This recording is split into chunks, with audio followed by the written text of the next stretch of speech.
demo a particular section of the population. Go back, please. Examples. Last slide, please. Okay. Okay, so examples of demographics. Women, ages 24 to 34. Men, ages 18 to 23. 29-year-old men, little to no college education is an example of a demographic as well. Next slide.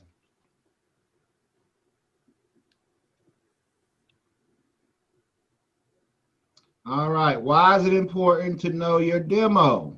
You need to understand who your demographic is to know where to find them and how to sell to them. Companies spend millions of dollars to get inside the minds of their consumers. Now, I need y'all to understand that even when you are on Facebook, right?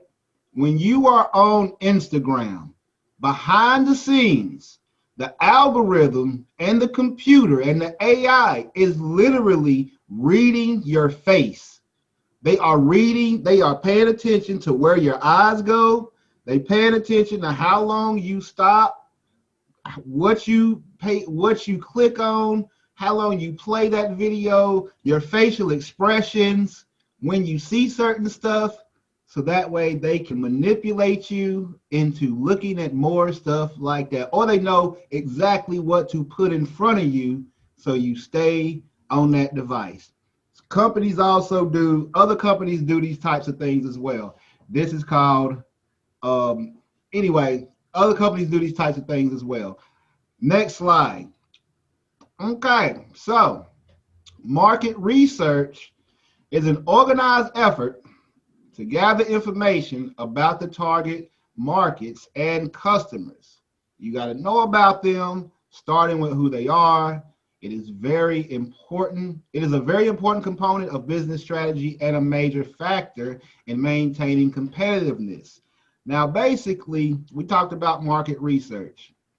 And really market research is you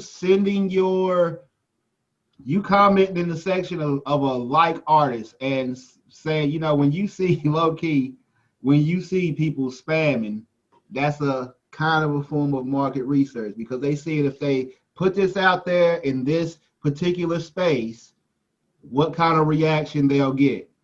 You know, hey, I got the best beats or whatever the case may be, or whatever it is they selling. So market research is just you getting to know your audience, getting to know, honestly, you got to know where they are. You got to know who they are, what they do for a living. I mean, I'm not saying like right this very second, but this is what big companies do. And once you start growing your brand to be on a bigger level, then these types of things will become important to you.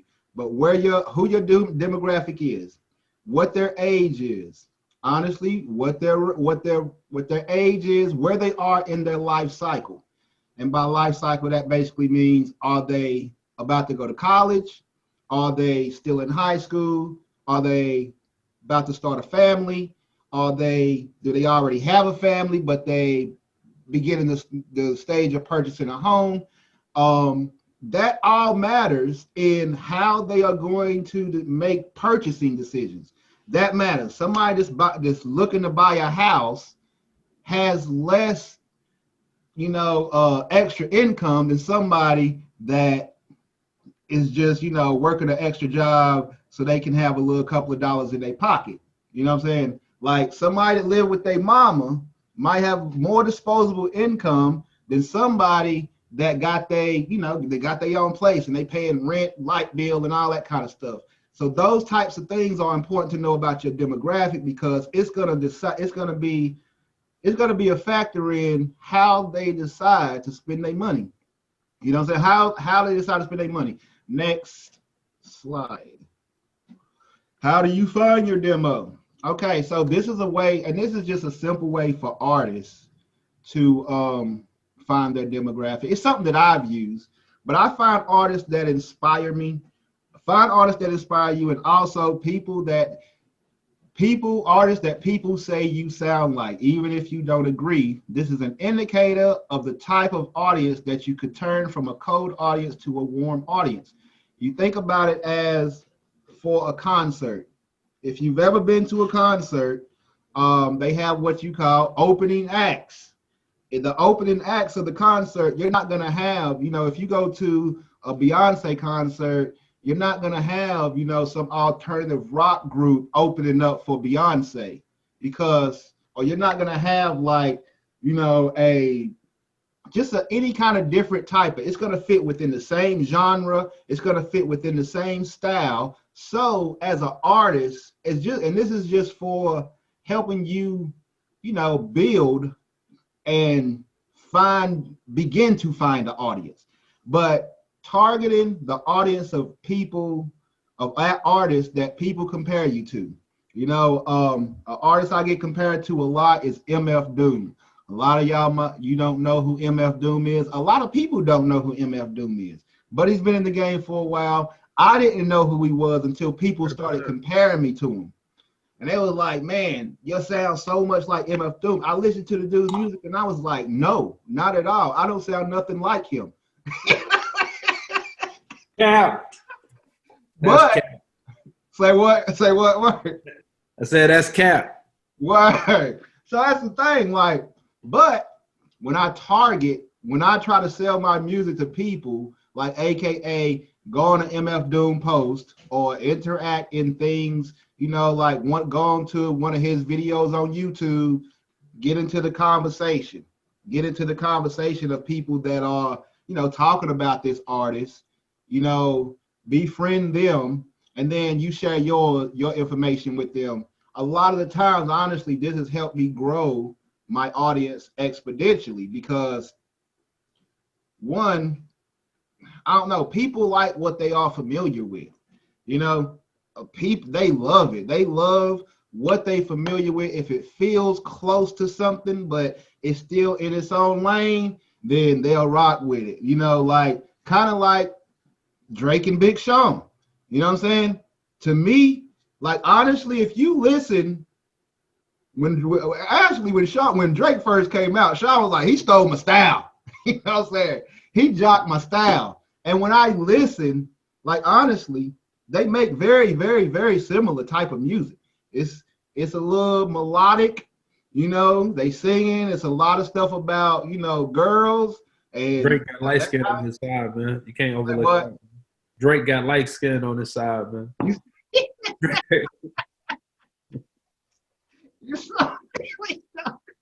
But yeah, so Sean, to me, so that's the thing. But you have people that are super Drake fans, people that are super, Big Sean fans. But it's people that listen to both because of the sound. Like what? Do you really? There's some people out there that be like, Sean, the most slept on artist in the game. Honestly, I've had homeboys that would argue me down that Sean's last couple of albums are some of the dopest stuff that they ever heard. But I've heard people say that about Wale and his Seinfeld project too. So, anyway, next slide. I'm joking, yeah. No, okay, so, and I talked about a cold audience versus a warm audience. So, a cold audiences are visitors who have not been back to your social media or website in a long time, or honestly, it's people that haven't even come into contact with you. But in a long time, are those who do not spend much time when they come, e.g., only view the home page. They got there, they this don't look like me, exit. You know what I'm saying? Got there, this don't look like me, exit. So basically, and that's what I meant when I was saying it's an easy way to turn cold audience into a warm audience. A warm audience is visitors who have recently visited your social media page or those who demonstrate meaningful engagement when they are there. AKA, basically, it's people that rock with you. The people that comment on your page, the people that like your stuff, the people that even if they don't like it, they just viewed it. They might have watched the whole video, didn't like it, didn't comment, but they left. That's still a warm audience because they slightly familiar. It's easier to get somebody like that to, with a little bit of education, because that's what it's all about, befriending. That's what I mean when I say like befriending your audience. Because when you meet a new person and you meet a new friend, you don't automatically just go straight to, okay, we gonna go on vacation together and let's invest all this money, and then you don't really know this person. You know, you don't get married on the first date. Bottom line, when you ask somebody, when you literally like come up on somebody and be like, buy this, buy this, buy this for me, you're asking them to marry you on the first date without a ring or nothing. It's like, hey, this is I just supposed to be super dope, and you just want to spend all this time with me and listen to me and all that kind of stuff. You know what I'm saying? So A don't. good, a good, a good term to like define that like is retention value. Mm, Similar to like what we're trying to do with this class. Like obviously, as a bunch of adults, you know, talking and trying to figure out it's something I think about, like figuring out the most effective way to communicate with, you know, teenagers today. And like, if we not good enough at it, y'all may not log in, or maybe our mama will make y'all log in. I don't know, but the only point is, like, it's it's a challenge trying to figure out a way to add retention value to your product, like adding staying power, adding something that makes people want to come back for more. yeah, So, you know, that's something that all of us do. Like we doing it with this class. You all are doing it with your art, or, you know, doing it when you make new friends. Like, man, what's going to, you know, keep us engaging, going to keep people coming back to it. So, you know, in a nutshell, what we discussing is, you know, adding retention value. Like, that's like a digital term for it. Like, a yeah, lot of apps have that issue where they have people promoted and it becomes this big, you know, to do to be on this app.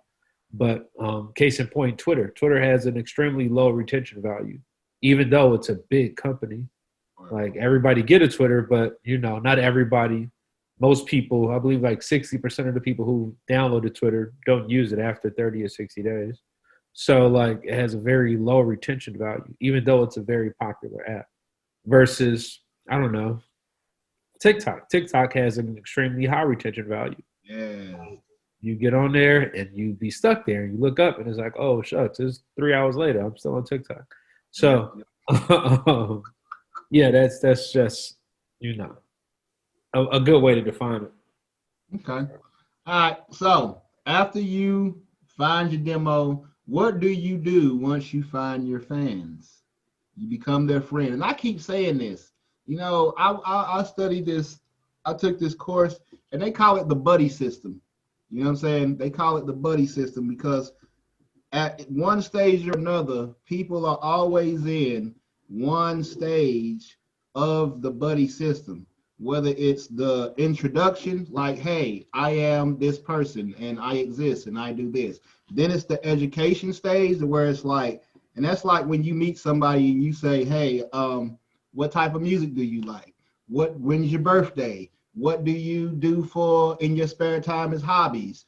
You getting to know your new friend. You getting to know that person. You can't become closer friends if y'all don't start talking, figure out what you got in common, and all that kind of stuff. That's the same thing with your fans, or people that you're trying to get to become your fans. Doing business is like marrying someone or giving them a best friend for life ring. It is your job to provide value to them, as Merck mentioned earlier, and relate to them on more than just a buyer or seller buyer type of relationship. You ain't a car salesman. You know, you trying to build a lasting brand that's going to get you your own beehive, you know, even if it's small, because you got to think, and that's the thing too, it's about scale, because appreciate where you are in your journey, like he said, because honestly, what I always tell people is all you really need is 1,000 people. If you can get 1,000 people that's willing to spend $5, $10, $20 a year, not even a month, not a month, not a week, a year, that's $20,000 for you. That's $10,000 for you. All you got to do is be able to reach 1,000 people, and you can start with 100, start with 50, start with 25, start with 25 people that's willing to spend $20 a year, $100 a year on your stuff. You know what I'm saying? Consistently, year after year. That's not a lot to ask, honestly. This is how you build your super fans. Super fan is someone that interacts and buys a lot of your products and services. They are like your cheerleader. It is free promotion and one of the most effective ways to build a following because word of mouth. Bottom line, when I tell my friends, if I find something super dope, I'm gonna hit Merk up and say, yo, bro, I think you would like this a lot. Let me send it your way. He gonna be like, dang, that's dope. Let me hit my homie up. Or even if it's casual, how many times do you casually share stuff on your page, share stuff with your friends, but the stuff that you really, that clicks with you, you share it to your close friends like, oh my God, you know, Nuke gonna love this. You know what I'm saying? Like, or whatever your friend's little nickname is. They are your cheerleaders, super fans, and I get that. They will bring you more fans. They will bring you more people, not to just, I mean, they'll be your friends, but at the end of the day, we try to make some money too, right? You know what I'm saying? I want to have 100,000 people that's willing to spend $10 or $20 a year on my music. You know what I'm saying? That's a lot of money. Next slide. Or is that the end of the slide?